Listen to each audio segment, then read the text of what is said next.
নমস্কার, শুভ সকাল সবাই। কেমন আছো? আশা করছি ভালো আছো, আর আমিও অনেক ভালো আছি। আর আজকের শরীরটা সত্যি কথা বলতে খুবই ভালো আছে। তো আমি কাজ শুরু করছি প্রায় 10টার মতন বাজে এখন। তো সকালবেলা একটু খাওয়া দাওয়া করে নিয়েছি, নিয়ে একটুখানি রেস্ট নিয়েছি, হাঁটাচলা করেছি। তারপরে এই যে কালকে রাতবেলা রান্নাবান্না হয়েছিল সেগুলো একটু গুছিয়ে গেছে নিচ্ছে। আর কালকের যে দাদাভাইটা এসেছিলো আমার ছেলের জন্য একটা চকলেট এনে দিয়েছিলো, তার মধ্যে থেকে একটুখানি আমি খেয়ে নিয়েছি। তো এখানটায় যা সব এলোমেলো হয়েছিল সমস্ত কিছু একটু গুছিয়ে গেছিয়ে দিচ্ছে। আর এখানটায় দেখো কতগুলো লঙ্কা পড়েছিল, সেগুলো ঠিক জায়গায় রেখে দিলাম। এবারে এঁটো বাসনগুলো সমস্ত কিছু বাইরে রেখে দিয়ে আসবো। আর আজকের প্রচুর পরিমাণে বাসন হয়েছে, প্রচুর পরিমাণে। তো এখানে দেখো কালকে সকালে করেছিল উপমা, তো কালকে যেহেতু মা খায়নি চলে গেছিলো, তারপরে অনেক কিছু ভেবেই করেছিলাম। তো তোমাদের দাদাভাইও খায়নি, শুধু খাওয়ার মধ্যে আমি একাই খেয়েছি। আর এখানটায় কালকে একটা কাচের গ্লাস ঢুকিয়ে দিয়েছিল, আর আমি হাতুড়িটা উপরে রাখতে গেছি, গ্লাসটার উপরে পড়ে আর ফেটে গেছে। তো যাই হোক, এখানটা একটা ওই যে কী বলে এগুলোকে আমি জানি না, তো একটা রেখে দিলাম ওখানটায়। যেহেতু এই রান্নাঘরের পাশে না এটা কেমন স্মেল আসে, যেহেতু একদম সামনে বাথরুম, ওই জন্যে। তো একটুখানি তেল ছিল, ওটাকেও একটু মানে খালি করে নিলাম। আর উপমাটা নষ্ট হয়ে গেছে, ওটাকেও ফেলে দিলাম, খাওয়ার মতন আর কেউ নেই। আর উপমা গরম গরম ছাড়া ভালোও লাগে না। তো এখানটায় গ্যাসটা আমি সবার আগে পরিষ্কার করে নেবো। আর প্রথম কাজ হলো ঘরের কাজ বলতে গেলে, সবার আগে আমি যদি একটু ভালো করে গ্যাসটাকে একটু পরিষ্কার করে নিই না, আমার মনটা যেন একটু শান্তি হয়। গ্যাস, তারপরে বিছানা, তারপরে ঝাড়ু দাও, তারপরে পোছা লাগাও, তারপরে বাসন মাজো। মানে একটা কাজের রুটিন আমার আর কি, এরকমভাবেই করি আমি। তো তারপরে এখানটায় গ্যাসটাকে একটু ভালো করে মুছে নিলাম, যেহেতু কালকে রুটি করেছিল। তো রুটি করার জন্য আটা ফাটা সব পড়ে আছে। তো এই সাইডের গ্যাসটা যেহেতু ব্যবহার করা হয় না সেভাবে, তো দেখো ওর যে মানে ওটা অতিরিক্ত কালো হয়ে গেছে। তো যাই হোক, পরিষ্কার করে নেওয়া যাবে, বাট যেহেতু ব্যবহার করা হয় না ওই জন্য আর পরিষ্কারও করি না। তো আমি বেশ কয়েকদিন রান্নাঘরে না ঢোকার কারণে গ্যাস হয়তো মুছে তোমাদের দাদাভাই, বাট এই যে গ্যাসের পাশে যে দেয়ালটা আছে না, ওতে যে এটা মার্বেলটা মারা আছে, ওটা সেরকমভাবে পরিষ্কার করা হয় না। তো আজকে ভালো করে পরিষ্কার করে দিলাম, আর গ্যাসটাকেও ভালো করে মুছে নিলাম। আর এখানটায় ডেলি আমি এরকমভাবে সাবান দিয়ে করি না, তো একদিন দুদিন ছাড়া করি, বাট জল দিয়ে যেরকম করা হয় সেরকমই করি আর কি। তো ডেলি করতে পারি না। তো এখন ডেলি করা অসম্ভবটা কিছু নয়, যেহেতু কাজবাজ করি না, ঘরেই থাকি। বাট শরীর সাথ দেয় না, যখন তখন মাথা ঘুরে যায়, মাথা ঘুরে পড়ে যাই, যখন তখন বিপি লো হয়ে যায়।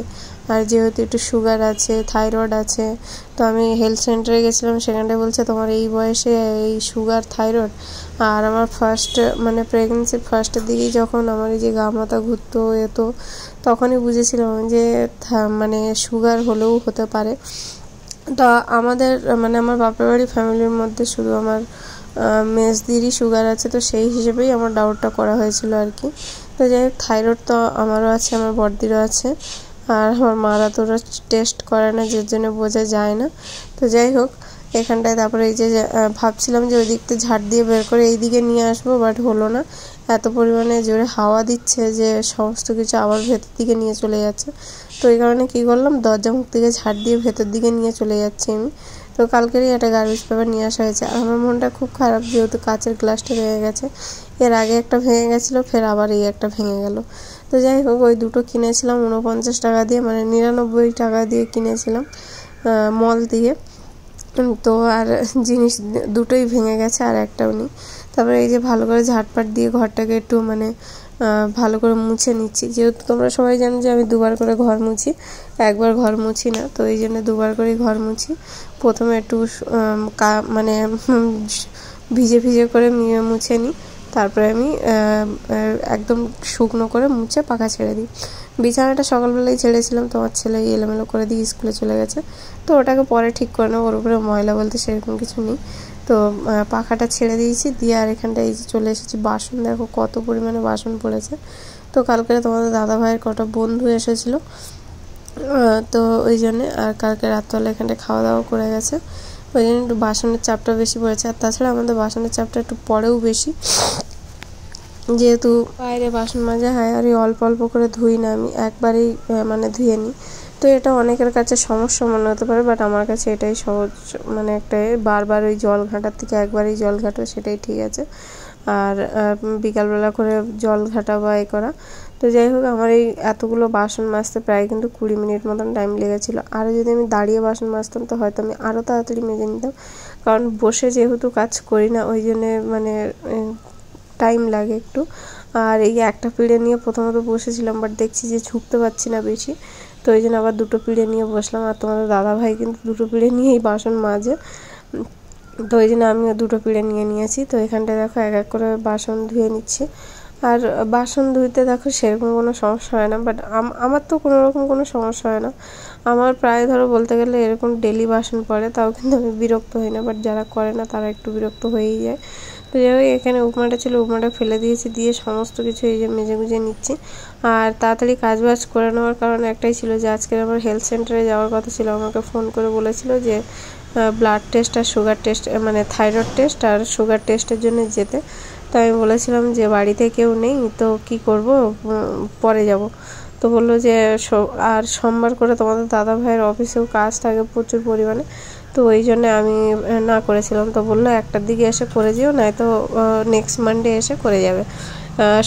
সোমবার করেই ডাক্তার আসে, আর আমার মানে পুরো রিপোর্ট হবে, স্ক্যান হবে, ব্লাড টেস্ট হবে, সুগার টেস্ট, থাইরয়েড, মানে সমস্ত কিছু আবার নতুন করে করতে হবে।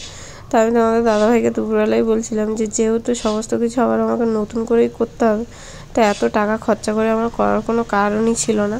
তো আমাদের যেহেতু জানা ছিল না জিনিসটা, তো এই জন্য করে ফেলেছি। যেহেতু আমার ছেলের বেলায়ও আমরা পার্সোনাল করেছিলাম, এরকম মানে গভর্নমেন্ট থেকে করিনি, বাট এখন বলছে যে না, গভর্নমেন্ট থেকে এটা লাগবে, গভর্নমেন্ট থেকে এটা দিতেই হবে, তোমাকে করতে হবে। তো বললাম চলো ঠিক আছে, আবারও রক্ত নিয়ে নেবে কতটা। আর আমার মা শুনে তো বলছে তুই শুধু রক্ত দে, রক্ত তো এক ফোঁটা তৈরি করতে পারছিস না শরীরে, আর শুধু রক্ত দিয়ে দে তুই। তাই আমি আর কী করবো বলো, এগুলো করতে তো হবে, করার কিচ্ছু নেই। তারপরে এখানটা এই যে গ্যাসের যে 4টে শিং, এগুলোকে ধুয়ে নিচ্ছে। আর আমি যখনই করি এগুলোকে আমি অবশ্যই ধুয়ে নিই, আর তোমাদের দাদাভাই এটা ধোয় না। তারপরে এই মগটা হয়েছে এখন বাসন মাজা সাবান রাখার জায়গা, তো এটা কিন্তু আমি রাখতাম না, বাট তোমাদের দাদাভাই মানে বললো না, যার কাজ সে না করলে সমস্ত কিছুই গুলিয়ে যায়, সমস্ত কিছুই পাল্টে যায়, তো সেরকম কিছু। তো এখানটায় আমি একটা আম বের করে রেখেছিলাম, আমটা একটু মানে কালো কালো হয়ে গেছিলো, তো আমটা কেটে মানে ভাবছিলাম যে করে কাটবো, তারপরে কালো কালোগুলো ছাড়াতে গিয়ে ভাবলাম না, পুরো ছালটা ছাড়িয়ে দিই। আর অন্য আমের তুলনায় এই আমটা একদম ভালো ছিল না, কেমন গন্ধ করছিল, আর মিষ্টি ছিল না, আবার ছিল মানে মোটামুটি, বাট ভালো ছিল না, কেমন একটা গন্ধ করছিল। তো আমি 4-5 পিস মতন খেয়ে নিয়ে আর খাইনি, ফেলে দিয়েছিলাম। যাই হোক, এখানটায় আমি কেটে নিয়ে খেয়ে নিচ্ছি। তারপরে আমি আমটা খেতে খেতে ভাবছিলাম আরও যে আমগুলো আছে ওগুলো তাড়াতাড়ি খেয়ে নিতে হবে, কারণ একটা জিনিস যেটা বুঝলাম যে এই আমগুলো মানে বেশি দিন রেখে দিলে অতিরিক্ত পেকে গেলে ভালো লাগে না, একটু মানে হালকা কাঁচার মধ্যে খেলে ভালো লাগে, অতিরিক্ত পেকে গেলে ভালো লাগে না। তারপরে এই যে আম ফাম খেয়ে নিয়ে এখানটায় রান্না বসিয়ে দিয়েছি আমি। তো এই যে 2টো বেগুন পাঠিয়েছিল, তোমাদেরকে আগের ভিডিওতে বলেছি, দেশ থেকে বড়দা 2টো বেগুন পাঠিয়েছিল। তো এই যে 2টোর মধ্যে একটা সেদিনকার তোমাদের দাদাভাই রান্না করে নিয়েছিল অলরেডি, আর এখানটায় আজকের একটা ভাজা করছি। তো ওই খুব জোর কপিস হয়েছে, এদিকে 4 পিস আর ছিল 3 পিস। তো আমার ছেলে বেগুন ভাজা খেতে খুব ভালোবাসে, ওই খেয়ে নেয় হাফ। তো যাই হোক, সবারই একটা করে হয়েছিল যদিও বা। আর এখানটা এই যে মাছের ডিম ভেজে নিচ্ছি, তোমাদের দাদাভাই বলেছিল মাছের ডিম দিয়ে উচ্ছে ভাজা করবে, আর আমি বোধহয় ফার্স্ট টাইম মাছের ডিম দিয়ে উচ্ছে ভাজা করব। তো এখানটা খুঁচে নেওয়ার পরে ও তোমাদের দাদাভাই রান্না করলে তো পুরো একদম মানে একটা করে থাকে, আর আমি করছি জানি না কেন হচ্ছে না, ভাবছিলাম যে হাত দিয়ে একবার একটু ডলে ভেঙে নেবো, বাট সেটাও করে দেখেছিলাম হয়নি। তো যাই হোক, যেরকম পেরেছি সেরকমই করেছি। আর যে উচ্ছেটা ভাজা করব সেই উচ্ছেটাও দেশ থেকে পাঠিয়েছিল বড়দা, তো বেশ ভালো তিতো ছিল, মানে একদম দেশি উচ্ছে। এখানটায় সেরকম পাওয়া যায় না, দেশি উচ্ছে এখানেও পাওয়া যায়, বাট অতটা টেস্ট লাগে না, আর এতটা তিতো নেই এখানকার উচ্ছেতে। তো এখানটায় এখন এই যে ওটা ভেজে নিলাম, নিয়ে এই যে চুনো মাছগুলো ভাজা খাবো বলে কবে মানে নুন হলুদ মাখিয়ে আবার ফ্রিজে রেখে দিয়েছিলাম, তো তেল ছিল না বলে রান্না করা হয়নি। তো আর কি করব, তারপরে এই যে এখানটায় ওগুলো ভেজে নিয়েছি, নিয়ে আর এই যে এখানটায় উচ্ছেটা ভাজা বসিয়ে দেবো। আর আজকের মেনুতে শুধু ভাজাই আর ভাজা, উচ্ছে আলু মাছের ডিম দিয়ে ভাজা, বেগুন ভাজা আর মাছ ভাজা, বাস এটাই ছিল। আর এই দেখো সন্ধ্যাবেলা এখন ছেলেকে নিয়ে পড়াতে বসে গেছি। ওর হোমওয়ার্ক দিয়েছে দেয়নি আমি ঠিক বুঝতে পারলাম না, বাট ডায়েরিতে কিছুই লেখেনি।